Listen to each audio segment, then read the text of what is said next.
Second District Court of the State of Utah is now in session. The Honorable Camille L. Nider is presiding. You may be seated. Here on the record, this is Stephen Nichole versus Nichole Scott, 241902005. Time set for change of plea. All right, Ms. Scott is coming out. Mr. Marshall is here on her behalf. Mr. McGahey and Ms. Toombs on behalf of the state. And counsel, I understand there's been a resolution, is that right? That is correct, Your Honor. Yes, Your Honor. All right. Who wants to tell me about and put on the record what the resolution is? Mr. Marshall? Your Honor, the state filed an amended information adding one count of aggravated child abuse, a second-degree felony. Also, and this is the really important part, the child abuse homicide was amended to murder, a first degree, with mandatory minimum of 15 years to life at the Utah State Prison. So, Ms. Scott will be pleading guilty to count one, murder, 3 counts of aggravated child abuse, all second-degree felonies, 1 count of obstruction of justice, 2 counts of obstruction of justice, also second-degree felonies, child endangerment, a third-degree felony, and then possession of a controlled substance, a Class A misdemeanor. Also, there is an agreement that there's a stipulation that all of these counts will run consecutively. All right. And is that the state's agreement? It is, Your Honor. All right. Ms. Scott, I need to hear from you. Will you turn the other microphone, can just be turned around. Ms. Scott, you heard Mr. Marshall's explanation of what the change of plea would be to. Yes, Your Honor. And is that your understanding of the negotiation? Yes, Your Honor. All right. You understand, Ms. Scott. First of all, let's start with your right to a preliminary hearing. You do have a right to a preliminary hearing on the amended charges, and the amended information was filed, I think, just earlier today. Did you see a copy of the amended information? Yes, ma'am. And do you want to waive your right to a preliminary hearing on the amended information? Yes, ma'am. All right. I will accept that waiver and find that it's been knowingly and intentionally made. You understand that if you were to plead guilty to murder as a first-degree felony, that would carry a mandatory sentence of 15 years and maybe up to life at the Utah State Prison, comes with an optional $25,000 fine on the first-degree felony. On the 3 aggravated child abuse charges that are intentional or knowingly inflicted child abuse, those are second-degree felonies. They carry maximum sentences of 1 to 15 in the Utah State Prison and a $10,000 fine. The 2 counts of obstruction, those are also second-degree felonies. Those carry maximum sentences of 1 to 15 in the Utah State Prison and a $10,000 fine. The endangerment of a child is a third-degree felony, carries a maximum sentence of up to 5 years in the Utah State Prison and a $5,000 fine. And the possession or use of a controlled substance is a Class A misdemeanor, carries a maximum sentence of up to 364 days in the Weber County Jail and a $2,500 fine. Now, I have final discretion as to whether or not those run concurrent or consecutive, but they can run consecutive to each other, concurrent to each other, or to any other sentence that you may be serving time on. I want to make sure that you appreciate the maximum risk you face if you plead guilty to these charges. Do you understand that? Yes, Your Honor. All right. You have had an opportunity to speak with Mr. Marshall about all of your rights and about how to handle this case. And I know that you have spent time talking to him about that and getting his legal advice. But the decision to plead guilty is your choice and your choice alone. Have you had enough time to speak with Mr. Marshall? Yes, Your Honor. And do you have any more questions for him today? No, Your Honor. All right. And you need any more time to process this? No. All right. I have to make sure, and I want to make sure, especially considering the weight of this case and the weight of the consequences here, that you're going forward with your eyes open, right? Not just about what the maximum is, but also what you're giving up. You're a little emotional today, and I'm not finding fault with that at all, but I need to make sure that you're thinking clearly today. Are you thinking clearly? Yes, ma'am. All right, and are you under the influence of any medication or any other substances that would make it difficult for you to make a weighty decision like this today? No, ma'am. All right. There's a statement in advance of plea that's been prepared. That document outlines the rights that you have and the waivers the court would need to accept before you could plead guilty today. Did you read that? Yes, ma'am, I did. Did you understand it? Yes, ma'am. And do you have any questions about it before we proceed? No, ma'am. All right, as part of that document, it outlines the elements starting on page 2, the elements of each of those charges that you're pleading to.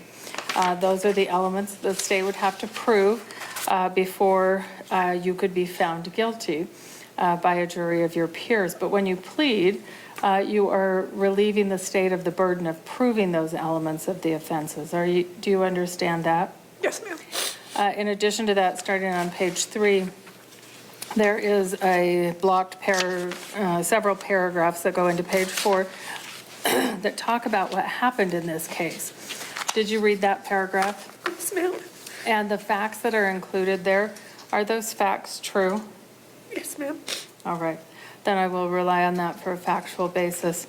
Finally, Ms. Scott, you understand that pleading not only relieves the state of the burden of having to prove those charges, but you're admitting that you are guilty. And in fact, you're telling me that you are guilty. Is that correct? Yes, ma'am. All right.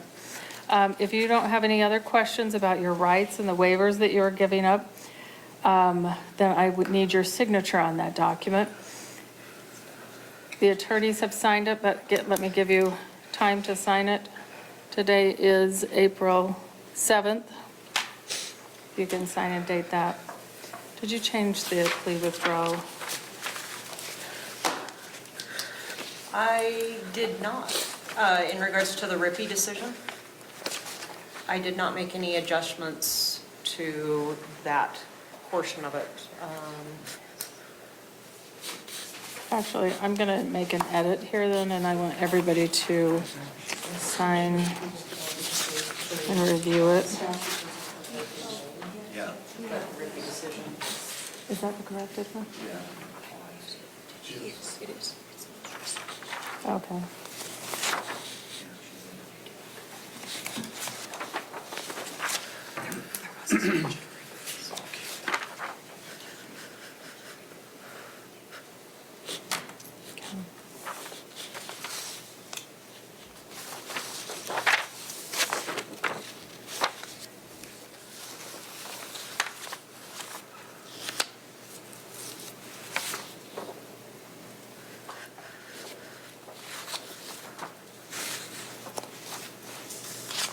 All right, so what I'm going to do is I'm going to strike the paragraph here above Ms. Scott's signature.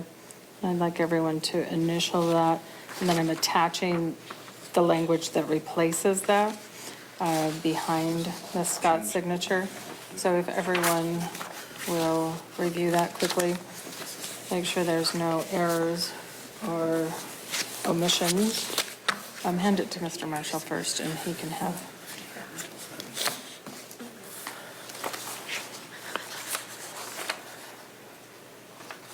There's that, okay.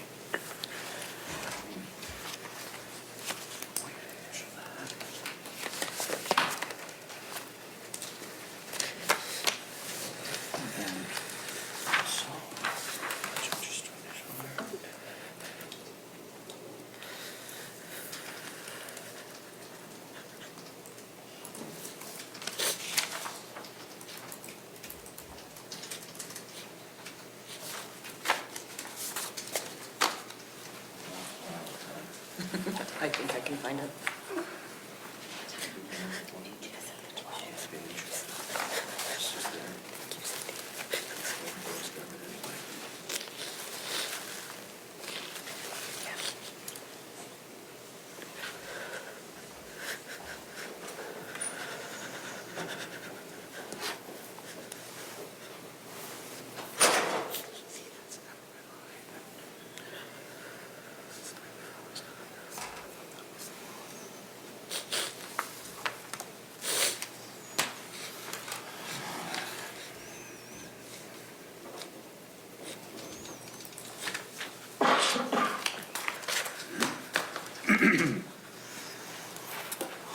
All right, then with that, one change and those initials, I will sign the statement in advance of plea as well, incorporate the document into the record, including any oral statements that have been made here in court today. Mr. Marshall and Ms. Scott, if you'll stand. Ms. Scott, then to count one, murder as a first-degree felony. How do you plead to that charge? Guilty, Your Honor. To count two, aggravated child abuse, intentionally or knowingly causing that abuse as a second-degree felony. How do you plead to that charge? Guilty. To count three, aggravated child abuse, intentionally or knowingly causing that abuse as a second-degree felony. How do you plead to that charge? Guilty. Count four, aggravated child abuse, again, intentionally or knowingly causing that abuse. How do you plead to that charge? Guilty. Count five, obstruction of justice as a second-degree felony. How do you plead to that charge? Guilty. And to count six, obstruction of justice as a second-degree felony. Guilty. Count seven, endangerment of a child or endangerment of a child is a third-degree felony. How do you plead to that charge? Guilty. And count eight, possession or use of a controlled substance, a Class A misdemeanor. Guilty. All right, I'll accept those pleas, and for the record, the offense dates are January 1st through January 1st, 2022 through July 9th of 2024, or simply July 9th of 2024. All right, I will enter those pleas. Then Ms. Scott, enter the convictions on that basis of those pleas. I will find that your pleas have been knowingly and intentionally made. And on that basis, we will strike the hearings that have been set out, and we are going to set this for sentencing. You can sit back down. Thank you. We did reach out to other counsel, and we're going to set a sentencing hearing at 2 o'clock on May 12th for purposes of sentencing, both for Ms. Scott and for Shane Peterson. I just needed to make sure I had the right first name. Those will be done in conjunction. We may divide them up a little bit if needs be, but they'll be on the same day, starting at 2 o'clock, and all counsel have agreed to that. Ms. Scott, you're going to go through a pre-sentence investigation report process. That requires you to cooperate with adult probation and parole, and I'm ordering you to cooperate with them. Give them any information that you want me to consider for purposes of sentencing, and then also make sure that you give them any information that they want. I invite both sides to file a sentencing memo if necessary. Make sure that that is filed, since we're having that hearing on a Monday, filed early enough that all parties receive a copy of it, and the court can digest that and make sure that I can read through it and process it before the sentencing date. And then finally, make sure that if those sentencing memos, if it's appropriate that they be sealed, make sure that you file memorandums in support of that designation so that we can seal them if necessary. And I have spoken with counsel about why that may need to be the case, but certainly we will have most of the information available, just as we would in any other sentencing hearing. There just may be some specific information that doesn't go out to the public in terms of some of that investigation. All right, Ms. Scott, I'm going to have you return back to the jail. Certainly, as I said, cooperate with adult probation and parole. And I think that's all. Ms. Toombs, anything from the state? No, Your Honor. All right, anything else from you, Mr. Marshall? No, Your Honor, thank you. All right, then we will be in recess. Thank you. Thank you, Your Honor.